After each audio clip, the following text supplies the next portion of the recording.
Population is now about 40,000. It's gone up, but there are periodic flights from the town when the regime bombards, which happens intermittently. So it's by no means a stable population.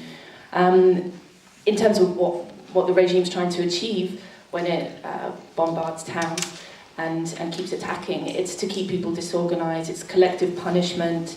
It's to prevent people from re-establishing any kind of new order or social development. So it's a classic kind of war against the population, war against the people to keep people divided, broken, displaced, and incapable of creating an alternative power structure. And insofar as how that can work, there are many problems around that. When we were in Mara, the population was so low and so many decisions were being taken by mostly men, mostly people involved in the resistance.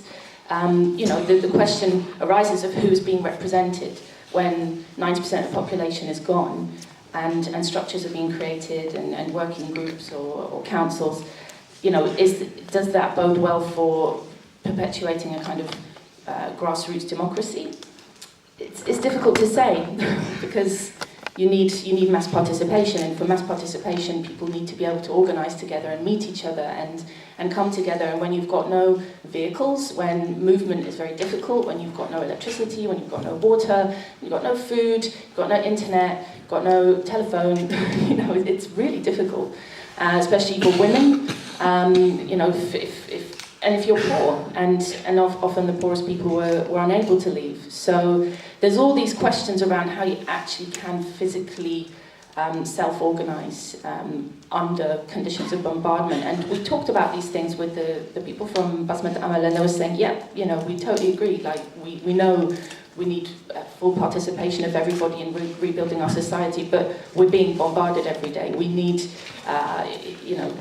something that one doctor said to me was, our revolution is a baby. It needs nourishment. It needs milk now. What you're talking about is walking, is running, is growing up.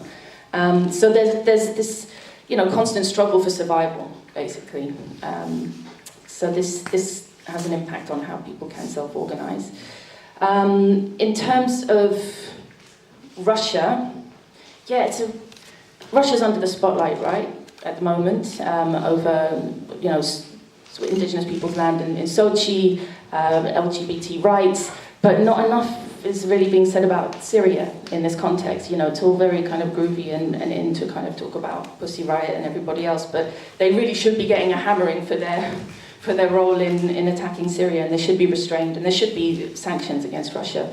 And definitely people that I know in Mara say, of course, we don't want a military intervention from the West. We don't want bombardment. We don't want this, but we also want to stop. We want ourselves to stop being bombed.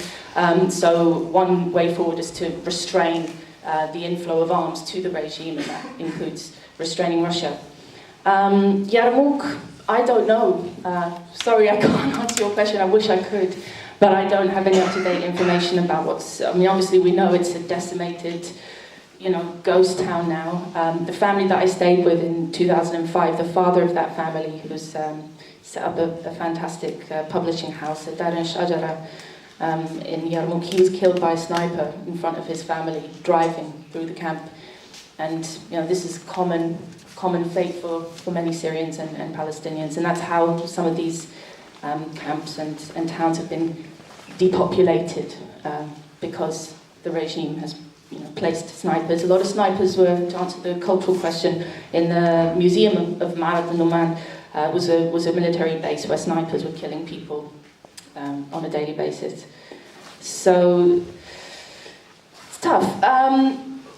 Unison, our comrade over there mentioned union support and solidarity with Syrian initiatives. When we had our fundraiser in Brixton, this is really important, and unions are a way to get through to wider numbers of people, to involve them, to get people giving practical and material support to initiatives on the ground. I know Lambeth Unison have been opening their office for the Big Syria, the hand-in-hand aid drop, which is really important. I know the left has a big aversion to aid, or like actually doing something sort of practical solidarity. But people have to recognise it's absolutely essential, because it's enabling people to hold their ground inside Syria and get by if they're outside the country as well, in order to be able to come back. So it's, you know, it can't be denied that practical aid isn't a form of solidarity, but obviously we're conscious of, you know, how important it is not to have an embedded aid industry that kind of maintains or normalises extreme displacement and impoverishment, and has an imperial overtone to it as well. Like, I think everybody in the room is conscious of that.